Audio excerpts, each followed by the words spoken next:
Alright, what's going on everyone? Today we're going to take a quick look at the Lightning Aggro Challenger deck and see if the thing can survive the Throne of Eldraine standard rotation. Now I know you probably just want a quick answer and you think I'm going to drag this on forever before I give you a straight answer as to whether this deck is still playable. Well, that's not the case. I'm going to tell you right now, the answer is, well, sort of. Okay, that's not very helpful. Let me explain. The deck naturally lost some very important pieces, but it also has some spicy new additions that are actually pretty decent, and we'll take an in-depth look at these in a minute. But the major issue is actually food tokens. These are actually the biggest threat to this deck, and basically any red aggro or just any aggro deck in general. The fact that every food token effectively counters a burn spell, and the fact that these tokens can be produced in multiples with a single card, makes winning with an aggro deck or a burn deck a really difficult task. So this is the biggest issue going forward with this deck. It's not necessarily what we lost and what we're gaining, though for sure we're losing some very important pieces, but what's really important is just the fact that these food tokens are floating around, and that food tokens are, at least right now, being played in tier 1 decks. There is an entire food deck, the Bant food decks and the Simic food decks and whatnot, and that's the biggest problem. We do have an answer for it that we can put in the sideboard with Tybalt, which will turn off all food tokens, but it's not perfect since the opponent can just not crack their food tokens, leave them on the battlefield,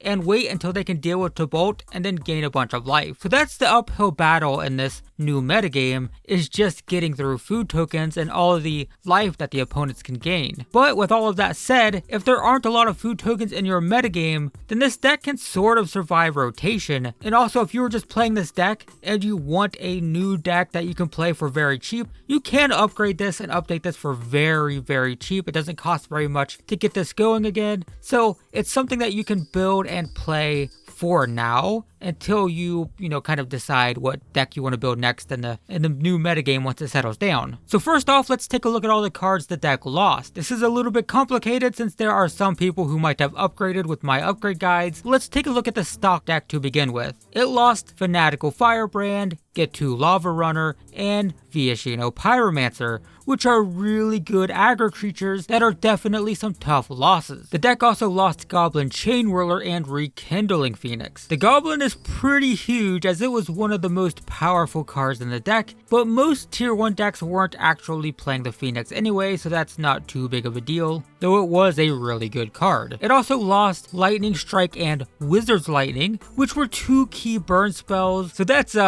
that's not good. And the deck also technically lost Banefire, but that was another card not really played in competitive lists. So this is the original deck that came out of the Lightning Aggro box. And if we highlight the cards that we lost in red, that's a lot of red, right? I mean, we're only keeping 4 cards from the original list. So it looks bad, real bad. But keep in mind that not all tier 1 decks were even running this exact list. This list was pretty dated at this point, and many decks had implemented cards from Ravnica Allegiance and War of the Spark. Things like Light Up the Stage, Skewer the Critics, and a couple of Chandras like Chandra, Fire Artisan, and the Core 2021 Young Pyromancer, I think. Some decks were even implementing things like Scorch Spitter and Ember Hauler as well. So while the Challenger deck is losing a lot, Mono Red Aggro as an archetype might not be losing as much as you think. So here is a tier 1 competitive list. This deck was piloted by Aaron Barrick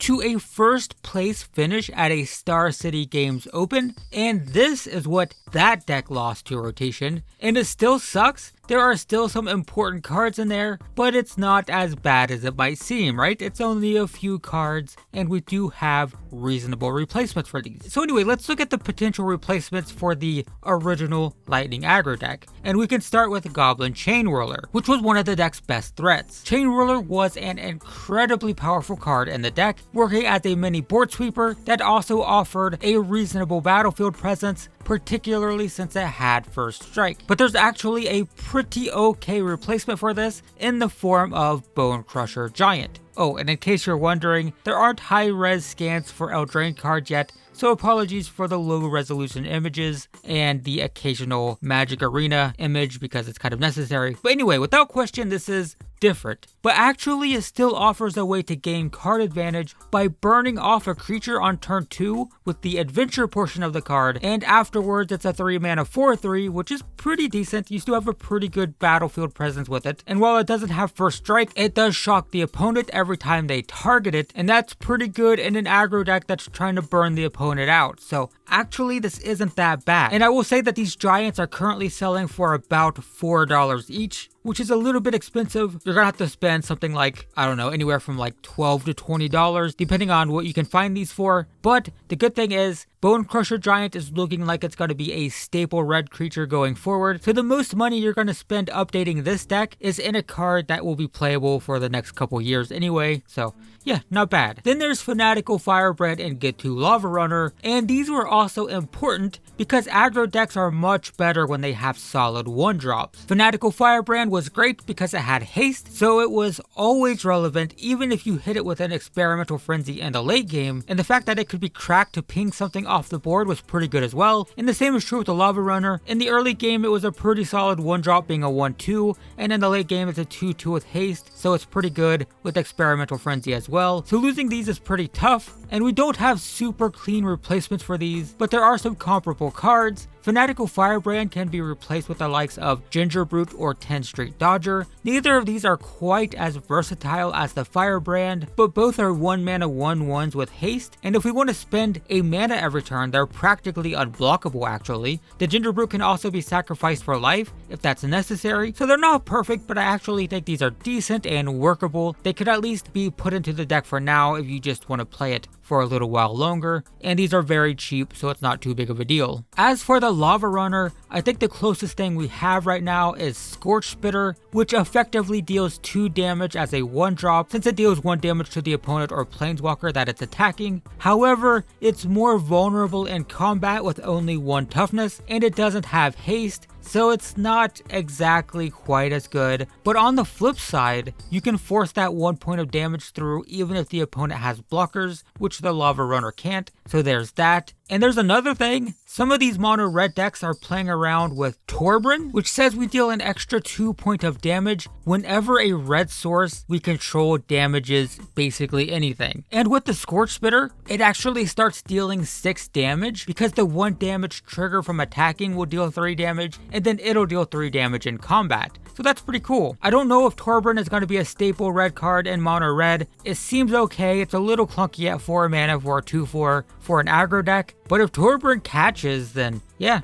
Scorch Spitter is going to be perfectly good in this deck. Not bad, really. Another important card the deck is losing is Viashino Pyromancer. The Pyromancer was just too good. A 2 mana 2 power creature that shocks the opponent when it enters the battlefield is actually quite powerful, and we don't have a perfect replacement for it, but we do have Ember Hauler, which is still a 2 mana 2 power creature that can technically deal 2 damage, but the problem is we have to sacrifice it to get that damage. But on the flip side, you can direct that damage to creatures, which the Pyromancer couldn't, and you have a lot more control over where it goes and at what time. So you could play this on turn 2, and if you are playing Torbran, for example, you could then crack it in the late game for 4 damage. So yeah, it's a little bit more versatile, even if we won't always get the same amount of value out of it as we did with the Pyromancer. And that brings us to the burn spells, and this is the most painful part because we're losing Lightning Strike and Wizard's Lightning, which were the driving force behind the deck when it was first created. Having that much efficient burn at our disposal pretty much guaranteed that burn would be a good deck in standard. Lightning Strike is no lightning bolt, but it's always good in standard every time it's printed, and Wizard's Lightning being a functional bolt in certain situations was kind of great. We do have kind of okay replacements for these. Wizard's Lightning was already kind of replaced by Skewer the Critics anyway. They both cost 3 mana to deal 3 damage, and they both have ways to be cast for 1. Wizard's Lightning needed a wizard in play. Skewer the Critics needs you to do damage first before it costs 1, so I think this is actually pretty okay. But Lightning Strike is a lot harder to replace, and our best bet right now is actually Slaying Fire, which is a lot worse. It costs 1 extra mana, and it will always deal deal 4 damage in a mono red deck, but it's also just a lot clunkier, especially when ripping cards off the top of the library with Experimental Frenzy, or if you're trying to cast multiple cards per turn for Skewer the Critics or Light Up the Stage. You know, it's okay, but it does feel like a bit of a downgrade just because it's a little clunkier and less efficient, but 4 damage for 3 mana isn't terrible really. As for things like Banefire and Rekindling Phoenix,